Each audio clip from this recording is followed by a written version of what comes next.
we started doing these classes because we've been on our own health journey for about 10 to 14 years. And we just wanted to help other people, like take some of the information that we've learned and the mistakes that we've made and just try to help other people in any way that we can to move along on their own health journeys. And so we started last month, and we started with making bread because that's where we started in our own health journey at home. You know, people always talk about how much healthier it is to make your own food at home, and so we started with making bread. And then for those that didn't get to go to that class, I see a lot of people that were here at that class. For those that didn't make it, we do have a website, plumfabulousfoods.com. There's a YouTube video of that class on there. There's also other things on there. We have some recipes. We've got articles about stuff, why use fresh ground wheat versus the stuff you can buy at the store. What are microgreens? Just all kinds of different articles of stuff that we found that we thought was helpful. We have a calendar on there that we're hoping to get all of like our planting dates on there soon and events that we're going to be having. And then you can also sign up for our newsletter, and once a week we send out an email with any updates, where we're going to be that week, and then what we have for sale. We have an online farmers market that you can't order from. Like, you can pick out what you want. You can't pay for it because of the laws of the state of Texas. But you pick out what you want, and then we set up a time to meet. You can pick it up at the farmers market or some drops around here at town. And we do always fill those orders first. So we usually do sell out a lot of weekends on our stuff. So if you're interested in getting something specific, go there, sign up for the website, and then you can place your orders online. There's lots and lots of pictures of the gardening. So anybody's interested in gardening, there's a ton of pictures. Yeah, it shows you like throughout the year what's going on in the garden, because it changes so much. So a couple years into our health journey, we're making bread at home. We're still researching, still finding out how we can make more and more improvements. And I got turned on to this book, Nourishing Traditions by Fallon. Has anybody ever seen this book? Yes. Okay, because you get a real good gauge right away. If anybody's seen this book, then you kind of know where they're at. So this book is like, it's wonderful because it's like a textbook. And what I was introduced to in this book was the research of a doctor back in the 1930s. His name was Weston A. Price. Anybody ever heard of that name? Yeah. Okay. So Dr. Price was a dentist back in the 1930s. And he was able to, at that time, already make associations that what we ate affected our health. And specifically, he spent time going around to these 14 indigenous people groups, looking at why they were so healthy, why they were bearing healthy children, why they didn't have dental problems, and he was looking at what they were eating and how they were preparing their food. And he noticed how much healthier they were than parts of those same racial groups that would become more civilized and start eating a more westernized diet of refined grains, sugars, processed foods. So back in the 30s, he was already noticing that people's health was starting to decline because of the inventions of the Industrial Revolution. All right? So fast forward to the 1950s, we discover the why behind his observations is the gut microbiome. All right? And thankfully, because of the technology we have nowadays, in the last 10 to 20 years, the research on the gut microbiome has just exploded. And it's so amazing. It's just so amazing. So those that don't know, your gut microbiome is basically all the bacteria and yeast and fungi that live inside your body, mostly in your gut. And it's linked to every part of your health. And in fact, they call it your second brain, because it literally affects everything. If you want to know why you get bit by mosquitoes and your neighbor doesn't, it has to do with the bacteria in your gut. If you want to know whether you're going to have long-term chronic diseases, it has to do with the bacteria in your gut. It is the most amazing stuff that they have just started discovering, and they don't even know that much about it. I mean, every day, literally, they're making discoveries about it, and it's really fascinating. But we do know everything about our health is tied to our gut. Okay? So raise your hand if you've ever had antibiotics. Pretty much antibiotics. Oh, yeah. Yeah. Probably everybody at some point in their life has had antibiotics.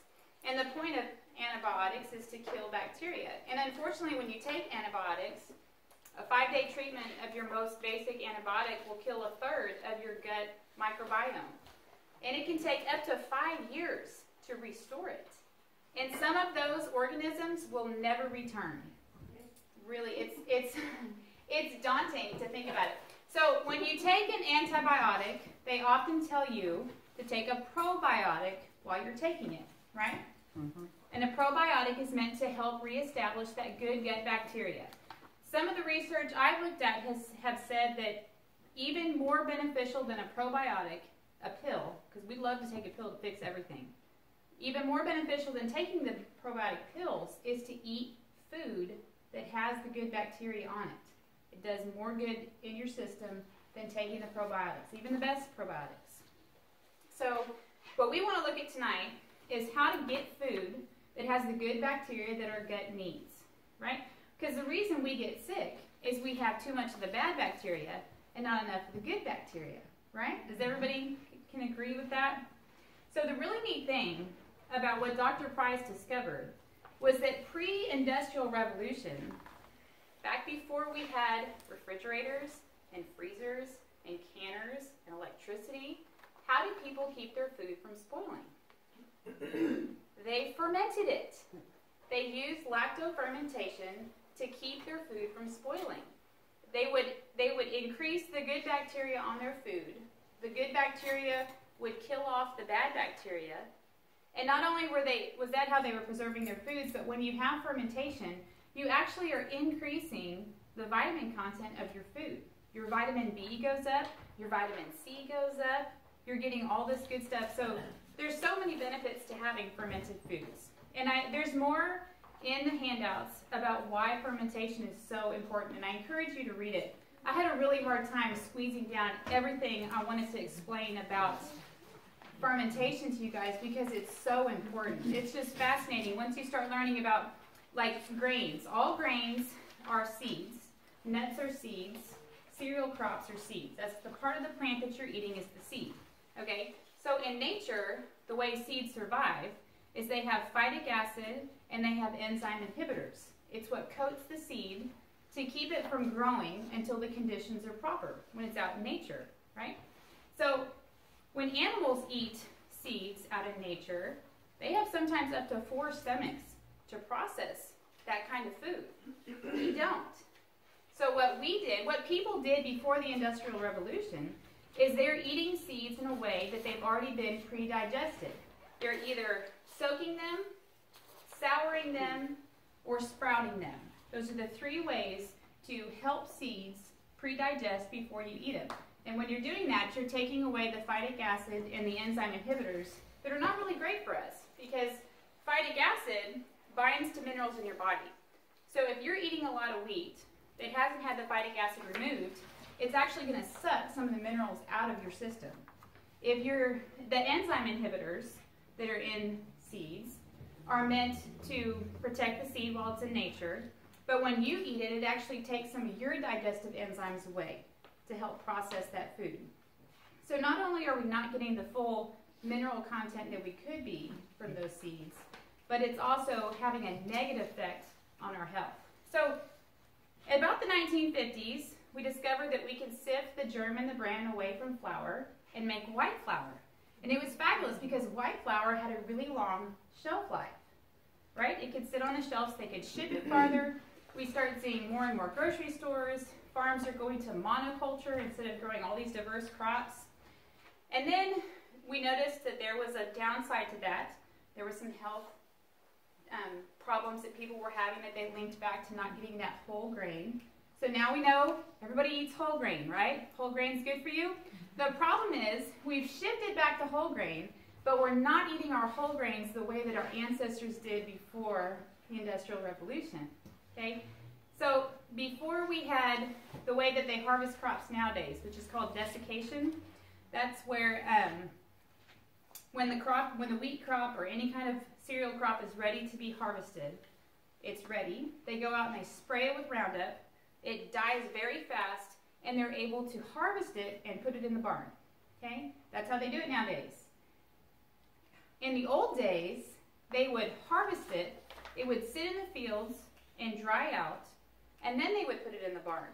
Well, in that time frame that it's sitting out in the fields, It's getting wet, it's getting dry, it's getting wet, and guess what it's doing? It's sprouting, and it's fermenting. So that by the time they put it up, and by the time they grind it into wheat, they've got that pre-digestion going on. So part of what we're trying to do in these classes is get back to the way we were doing things before the Industrial Revolution, because that's really when our health was peaking. And a lot of the things that we were doing that we thought were helping us are having a negative effect on our health. So that's what we're looking at tonight.